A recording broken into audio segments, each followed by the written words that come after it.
El mayor influjo de Gauss, el príncipe de las matemáticas, en la electrodinámica fue su análisis del flujo.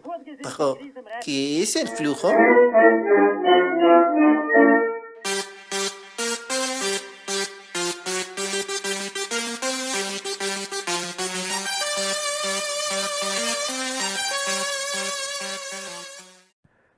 Bien, ¿qué tal? ¿Cómo están? Antes de ir a la ley de Gauss, tenemos que entender un concepto matemático importante que además tendrá implicaciones físicas interesantes.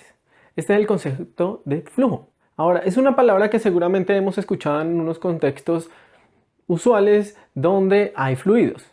Precisamente decimos que hay flujo, también a veces le llaman caudal, que es la cantidad de fluido que pasa por unidad de tiempo, y usualmente pues también la pensamos en cierta región, en cierta área. Entonces decimos cuánto flujo pasa por, digamos, a través de una tubería por unidad de tiempo. En este caso está implicado un campo vectorial, el campo de velocidades. Entonces en cada punto, como alguna vez dije, le ponemos o le asignamos una velocidad que es la velocidad del fluido justo en ese punto. Y entonces tenemos que ver el flujo como una propiedad que depende precisamente del campo vectorial. Cuando el campo vectorial de velocidad es cero, pues el flujo va a ser nulo. En una laguna, por ejemplo. Ahora, si pensamos en un río y nos preguntamos cómo debo colocar, por ejemplo, una red para que el flujo a través de esta sea lo máximo posible, debe ser claro que la red tiene que colocarse a través, o sea, perpendicular a la dirección del campo de velocidades. Si yo, por ejemplo, quiero descontaminar el río y coloco la red a lo largo del río, obviamente voy a atrapar menos partículas que están en el río. Si la coloco a través del río, voy a poder atrapar más. En cierto modo, lo que estoy viendo es cuánto es el flujo de partículas a través de esta red que va a atrapar. En una red que es tangencial, el fluido no va a atravesarla, simplemente va a ir a lo largo de ella, por ejemplo. Matemáticamente podemos formalizar esto. Entonces, acabé de decir, como estamos pensando en una analogía de fluidos, sigamos utilizando el campo de velocidades para esto. Y para poder caracterizar la dirección de mi área, entonces tengo que introducir un vector. Este vector va a ser un vector normal a la superficie. Entonces, por ahora vamos a considerar que mi superficie es plana y entonces podemos definir una dirección perpendicular o normal a la superficie y le podemos asignar un vector unitario en esta dirección.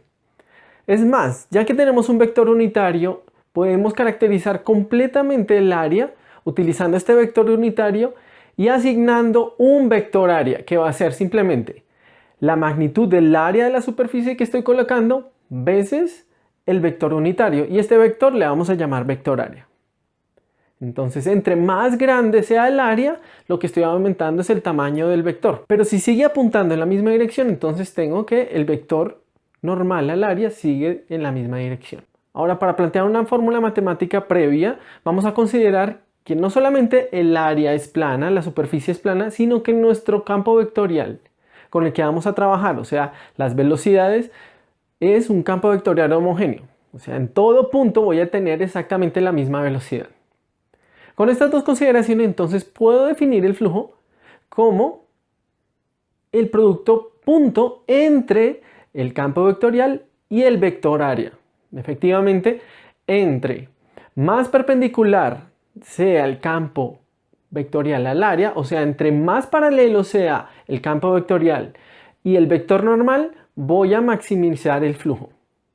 Si llega a suceder que el campo vectorial es tangencial al área, o sea, perpendicular a mi vector área, entonces el flujo es cero. También esta fórmula satisface el hecho que entre más grande sea el área, más fluido va a cruzar por ella.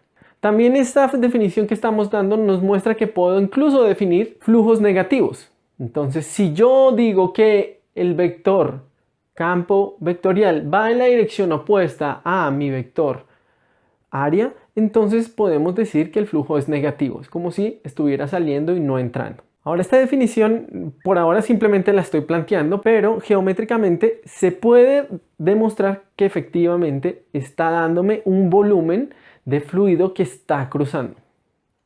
Entonces en esta imagen lo que estoy mostrando es un área a la cual mi fluido con velocidad v o campo vectorial v en ese punto que es homogéneo está cruzando oblicuamente, o sea, no la está atravesando completamente normal, sino que tiene cierto ángulo θ. Ahora, si yo dejo pasar el fluido por una unidad de tiempo, que es precisamente la definición de flujo, entonces este va a barrer cierto volumen. Y este volumen precisamente está dado por ese cuerpo que está ahí, que va a ser la proyección del área en la dirección paralela a mi campo vectorial, que ahí aparece un coseno, veces qué tanto se ha desplazado el fluido en ese tiempo, que es precisamente la velocidad, porque estamos hablando de unidad de tiempo. Y efectivamente entonces lo que está ahí es el fluido que pasó por unidad de tiempo, que coincide exactamente con la definición que habíamos dado. El producto punto entre el campo de velocidades y el área. Ahora, si se dan cuenta, es relativamente sencillo ver que el flujo se puede definir de esta manera en una situación muy trivial, muy sencilla e idealizada, que es una superficie plana y un campo vectorial homogéneo, o sea que no cambia ni su dirección ni su magnitud en ningún punto. Yo no pude haber definido lo que acabé de escribir si el campo vectorial cambiaba, porque el producto punto en cada sección del área iba a cambiar. Y si el área misma iba a cambiar, ¿cómo iba a definir yo mi vector área único para todos los puntos?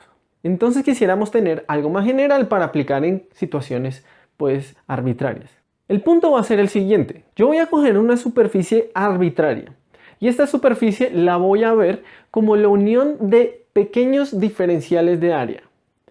Lo suficientemente pequeños para que se cumplan dos cosas. Cuando yo veo la superficie en zoom, me acerco mucho, ya no me percato de que sea curva. Empiezo a ver que es prácticamente plana. Entonces hemos logrado que ese pedacito de área se comporte como lo que ya teníamos antes. Pero no solamente eso. Como yo estoy haciendo un zoom muy grande, mi campo vectorial, que voy a suponer que es suave, o sea que no varía bruscamente de punto a punto, en esa región, en ese pedacito de área, es relativamente constante. Entonces puedo simplemente aproximarlo a una constante. Obviamente cuando tomemos el límite a diferenciales, o sea, mandemos eso a cero, esta aproximación va a ser exacta. La cuestión es entonces, como ya he dividido cada uno de estos pedacitos, en cada una de estas regiones, la definición de flujo que acabé de dar es válida. Y para calcular el flujo sobre toda la superficie, ¿qué es lo que tengo que hacer? Simplemente sumar, es una cantidad escalar. Entonces, si yo quiero calcular todo el flujo a través de esa superficie, la divido en pedacitos muy pequeños, donde esta fórmula es válida, y sumo cada una de estas contribuciones. Y aquí aparece una sutileza. Habíamos dicho, tengo que definir un vector de área. Ahora, con un área dada, arbitraria, yo tengo dos posibilidades para definir el vector área. Lo único que dijimos era que fuera normal. Entonces puede ir hacia acá o hacia acá. O sea, tengo dos opciones, dos direcciones. Y dependiendo de cómo yo la escojo, entonces vamos a tener que el flujo puede ser positivo o negativo. Si lo escojo de una manera u otra, cambia el signo. Entonces nuestra convención por ahora, hay unas más rigurosas que vamos a definir más adelante. Por ahora vamos a estar concentrados en superficies cerradas y la convención es que el vector de área va a estar apuntando siempre hacia afuera del volumen que la superficie encierra. Entonces con esto ya tenemos una convención y todos los pedacitos de área que yo he escogido van a cumplir la misma convención y van a contribuir, digamos, con el mismo signo. Nuevamente, entonces, si yo quiero que esta aproximación sea rigurosamente certera, tengo que tomar los tamaños muy pequeños, o sea, diferenciales de área. Y cuando tomo diferenciales de área, la sumatoria que estoy escribiendo, donde estoy etiquetando el vector FI como el campo vectorial en esa región y el AI como el área de esa región pequeña, entonces cada uno se va a volver, el área de esa región pequeña va a ser un diferencial de área.